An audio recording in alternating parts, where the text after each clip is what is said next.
Chapter 4. A Devil's Love. The streets of Ashfeld weren't the cleanest. They weren't the safest, and yet Lucia was able to survive.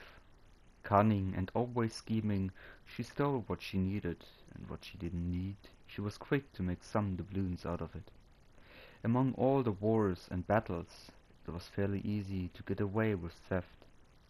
Most of the knights were off, fighting whoever wronged them last, and even the few that remained either weren't fast enough to catch her, or turned a blind eye in the face of bigger and more serious crimes.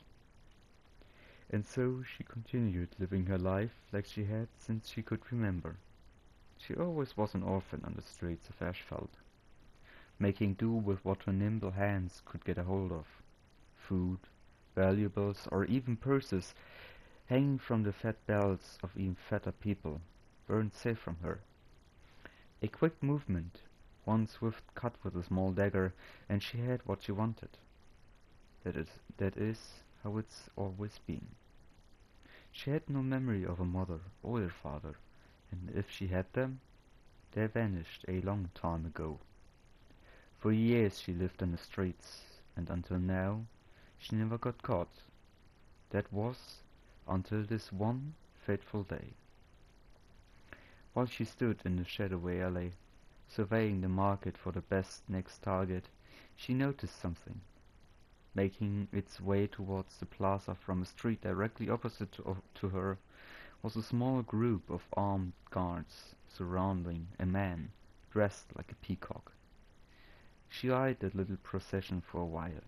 She knew that this was a normally hopeless endeavor.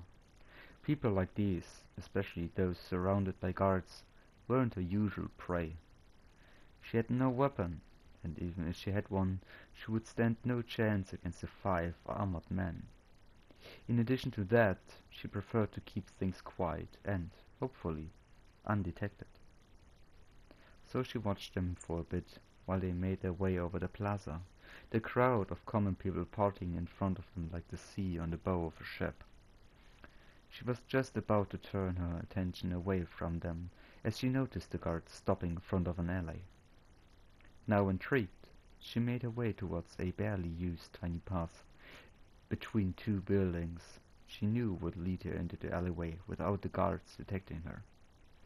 She moved fast and silent, with a practiced stride molded and perfected by years of street life. As she turned into the alley, she quickly had to hide behind a molding stack of hay, as she noticed the two men that argued a bit further away. One of them was the peacock, his flashy clothes and jewels clearly a sign of his huge ego that wouldn't tolerate any humiliation. The other one was taller and thinner, but he carried himself with a seriousness that unnerved Lucia. He didn't seem like a regular criminal. The two men came down the alley, and distancing themselves from the armed guards that still stood at the plaza. "And now, I got a lording on my ass, thanks to you not doing what I pay you to do," she heard the tall one hiss. Lucia pressed herself closer to the wall, she as well as the haystack rested against, as to not being detected by the two men. The peacock furrowed his brow. "I am doing all I can, but not even I can keep every single knight in check, especially not lawbringers. These brutes do what they want." They passed her, not noticing her presence. Her breathing was fast and shallow, her heart pounded in her chest. What did she get herself into? The man stopped a few meters behind her. Carefully she turned around to have an eye on them, in case she had to make a run for it. "If I give you the money, can you bribe that lawbringer for me?" she heard the tall one ask. She didn't know why, but so close to her, his voice made her blood run cold. Lucia thought about leaving.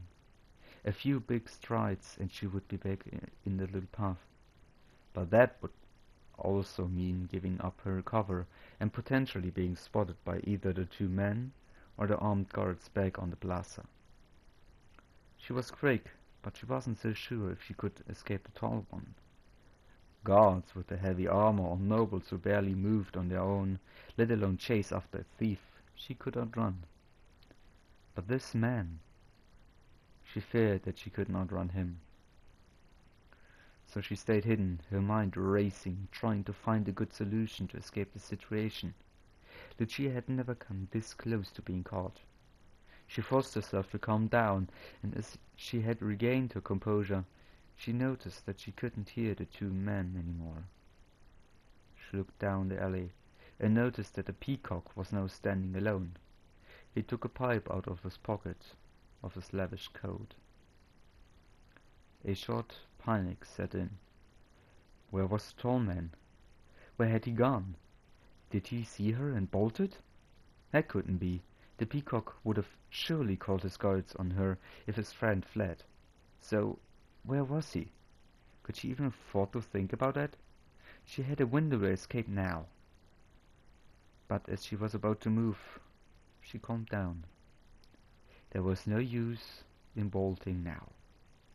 She didn't get anything for her troubles. She let herself almost get caught for nothing. So she decided to at least try and relieve the peacock of some of his riches. Slow and steady, and with long practiced movements, she crept ever closer to her target. The fat noble stood at a wall, leaning at it with his shoulder while preparing his pipe. With a fast swipe of the hand, she plucked his money pot from his belt. There was just one problem. The pouch didn't leave the belt. With horror, Lucia realized that the noble had secured his money with a second, hidden band of leather. For a moment that seemed to stretch indefinitely long, they stared at each other before the fat man opened his mouth. "Guards!" His voice boomed through the little alley. In the same moment, Lucia heard the clanking of iron armor and heavy boots running down the small street. The adrenaline kicked back in and hit her like a punch. She jumped forward, away from the peacock and further into the alley, and she started sprinting. But after a few steps, she felt something tug on the sleeve of her shirt and heard a high pling directly behind her. She turned her head and saw that the rapier of the noble had caught on her sleeve as she ran, and now was hanging there. Without much thought, she grabbed it and ran. She ran and ran like the devil himself was at her heels, and he might as well have been. Lucia knew that if she got caught, they would execute her. The peacock would see to that. She pulled right into another alley and suddenly collided with a wooden fence. She landed on her ass, the rapier clinking to the ground right beside her. For one moment too long, she tried to regain her senses. She grabbed the blade again and spun around just to see herself face to face with a peacekeeper. The woman raised a hand. And signaled her companions that she had Lucia. But it wasn't in Lucia's nature just to stand there and take it. She put the rapier in front of her, the end of the thin blade pointing at the chest of the peacekeeper. The assassin just chuckled and rushed forward. Lucia tried to retreat, but her back was up against the fence, so she turned to her left. She had no experience whatsoever with no kind of blade besides a small dagger. The peacekeeper followed her movement and pressured her, laughing as if this was just amusement to her. Strike after strike was just barely dodged or blocked by Lucia. Again and again she heard steel swish around her ears. One strike cut the tip of her right ear off, but she didn't feel it. The adrenaline pumped in her veins and she went nearly mad with desperation. She wanted to escape, to vanish into the shadows, to leave all this behind. She had thought too long. Horrified, she saw how the tip of the short sword the peacekeeper wielded shot towards her throat. And all of a sudden, every movement slowed down until it stopped completely in its tracks. The peacekeeper, airborne and mid-strike, didn't so much as move half an inch. Lucia was confused. What was happening? But before she could look for an answer, she heard slow clapping.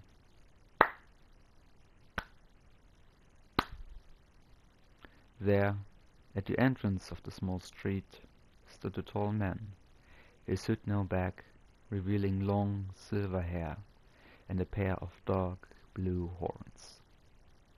He had a smile on his lips that let Lucia feel strangely warm, but also painfully afraid at the same time.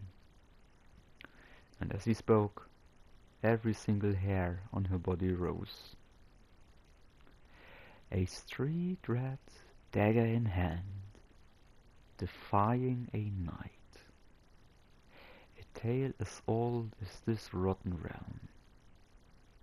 Tell me, little thief, how should it end? Should the rat scurry back into the shadows? Should she strike down the knight against all odds? Or should her blood stain the cobblestones, not a nameless offering to a kingdom that never cared?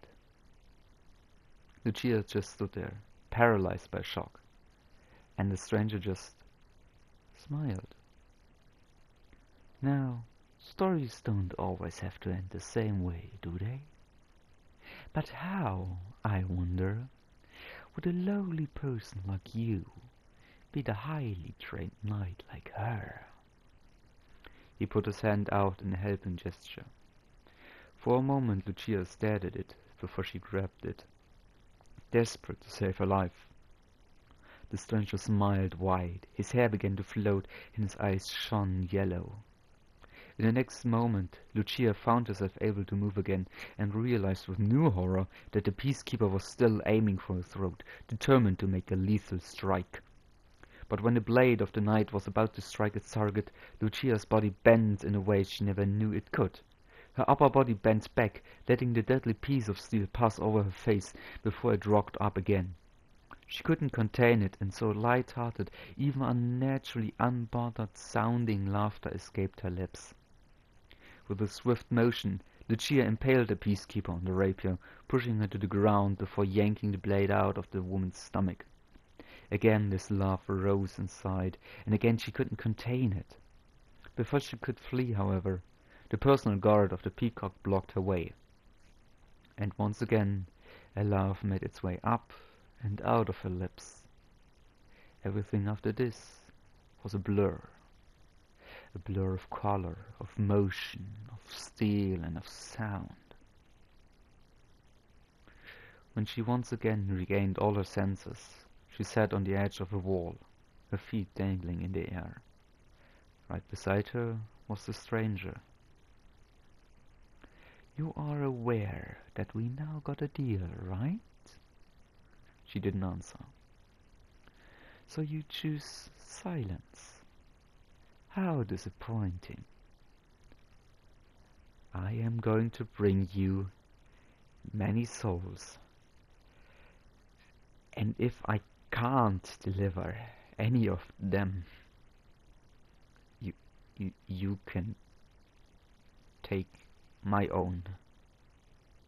She heard his chuckle, his cold, bone-chilling chuckle.